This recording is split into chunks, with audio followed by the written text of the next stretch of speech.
Hi అండి, అందరికీ ఎలా ఉన్నారు? బాగున్నారా? నేను కూడా బాగున్నానండి. ఈ వీడియోలో నేను మీకు జంతికలు ఎలా చేయాలో చూపిస్తాను. చూస్తున్నారు కదా, మిక్సర్లో పుట్నాల పప్పు తీసుకున్నానండి. పుట్నాల పప్పు అన్న గుల్లశనగ పప్పు అన్న ఒకటే కదా, అది ఒక పావు కిలో తీసుకుని దాన్ని మిక్సీ పట్టేసుకున్నానండి. ఇలా మెత్తగా తీసుకోవాలి, వీడియోలో చూపిస్తున్నట్టు. శనగపిండికి బదులుగా ఇలా పుట్నాల పప్పు వేసుకుంటే టేస్ట్ బాగుంటుంది. ఇప్పుడు ఒక బేసన్లోకి 1 కేజీ కొంచెం తగ్గించాను, ఆల్మోస్ట్ కేజీ ఉంది బియ్యపిండి తీసుకొని దాంట్లో ఇందాక గ్రైండ్ చేసి పెట్టుకున్న ఆ పుట్నాల పప్పు పౌడర్ వేసుకోవాలి. ఏంటి సడన్గా జంతికలు అంటే, మొన్నటి వీడియోలో స్వీట్ చేశాను కదండి. మా అబ్బాయి అందరికీ అన్నీ చేస్తున్నావు, నేను ఎన్నిసార్లు అడిగినా జంతికలు చేయట్లేదని గొడవ. సరే అని చెప్పి ఇంకా స్టార్ట్ చేశాను. ఇంకా ఇలా పుట్నాల పప్పు బియ్యపిండి కలుపుకోవాలండి. కొలత ఇంకంతే, కేజీ బియ్యపిండికి పావు కిలో పుట్నాల పప్పు సరిపోతుంది. దీనిలో వాము తీసుకున్నాను. వాము ఏంటంటే కొంచెం నలిపి వేసుకుంటే మరీ పౌడర్ చేసుకోక్కర్లేదు, బట్ నలుపుకుంటే ఏంటంటే ఫ్లేవర్ బాగా దిగుతుంది జంతికల్లోకి. అలా నలిపిన వాము వేసుకోవాలి.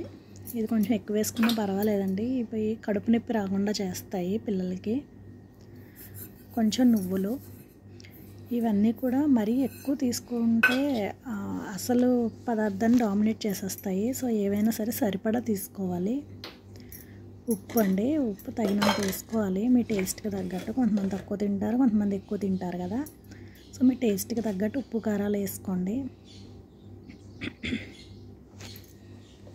చూస్తున్నారు కదా, ఇప్పుడు ఇందులో బియ్యపిండి కేజీ, పావు కిలో పుట్నాల పప్పు, కొంచెం వాము, నువ్వులు, ఉప్పు, కారం వేసాను.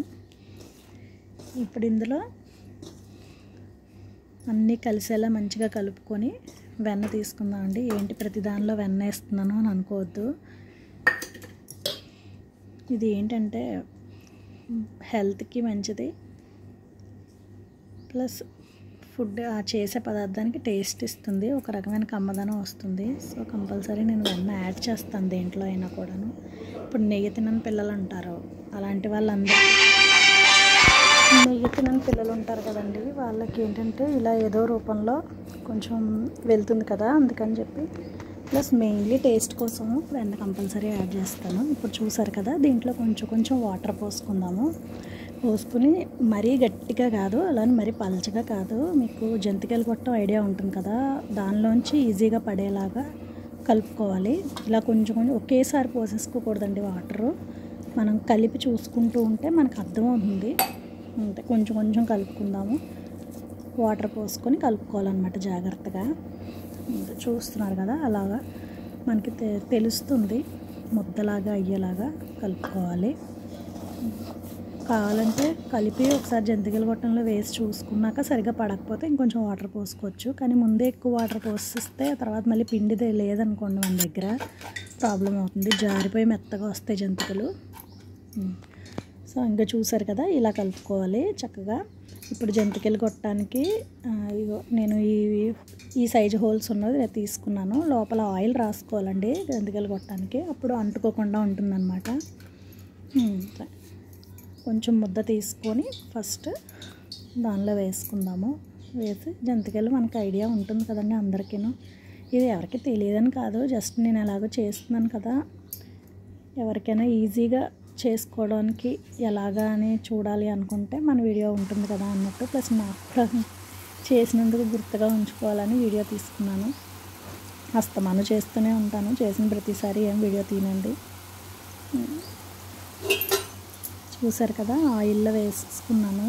ముందు ఆయిల్లో వేసినప్పుడు తీయలేదు, నేను ఒకదాన్ని చెప్పాను కదా, ఒకదాన్ని తీసుకోవడం కదా, 2 చేతులు యూజ్ చేస్తే తప్ప జంతిక వేయడం అవ్వదు. సో ముందు తీయలేదు వీడియో ఎలా వేయాలి అనేది, తర్వాత తీసాను చూద్దరు. కానీ చూసారు కదా, వేయగానే మనం గరిటె పెట్టి తిప్పేయకూడదండి. ఆయిల్లో ఒక 2 నిమిషాలు ఉన్న తర్వాత వేగి అది పైకి వస్తుంది, అలాగా ఇప్పుడు వీడియోలో చూపించినట్టు. అలా పైకి వచ్చినప్పుడు నెమ్మదిగా తిప్పుకోవాలి, ముక్కలైపోతుంది లేదంటే. అంతే, కాకపోతే ఇది మరీ స్లోగా మాత్రం వేయకండి, హైలో పెట్టి వేసుకోండి. వేసుకున్న తర్వాత హైలో పెట్టుకోండి. చూసారు కదా, అలా వేసుకోవాలి. మీకు ఒకవేళ చేతి మీదకి నూనె వేడి తగులుతుంది అనుకుంటే ముందు వేసేటప్పుడు సిమ్లో పెట్టుకోండి. వేసేసాక కొంచెం మీడియంలోకి చేసుకోండి. ఎందుకంటే సిమ్లోనే వేగిందనుకోండి ఆయిల్ పీల్చేస్తాయి. సో ఏంటంటే కొంచెం ఆయిల్ పీల్చకుండా మీడియం నుంచి హై ఫ్లేమ్లో పెట్టుకుని జాగ్రత్తగా మాడకుండా వేయించుకోవాలి. చూసారు కదా, ఇలా అన్ని జంతికలు చుట్టేసాను. బాగా వచ్చాయండి, చాలా క్రిస్పీగా వచ్చాయి. వెన్న వేయడం వల్ల కొంత మనం వేయించిన విధానం, పిండి కలిపిన విధానం అన్నీ కూడా కన్సిడర్ అవుతాయి పుల్లగా రావడానికి. వేపు కూడా ఇంపార్టెంట్. ఏ స్టేజ్లో తీసాను చూసారా, బయట ఒక పక్కన నేను వేడిగా జంతికలు వేస్తున్నాను, బయట ఫుల్ వర్షం స్టార్ట్ అయిపోయింది. ఈవినింగ్ అండి ఇది. ఎంత వర్షం పడుతుందంటే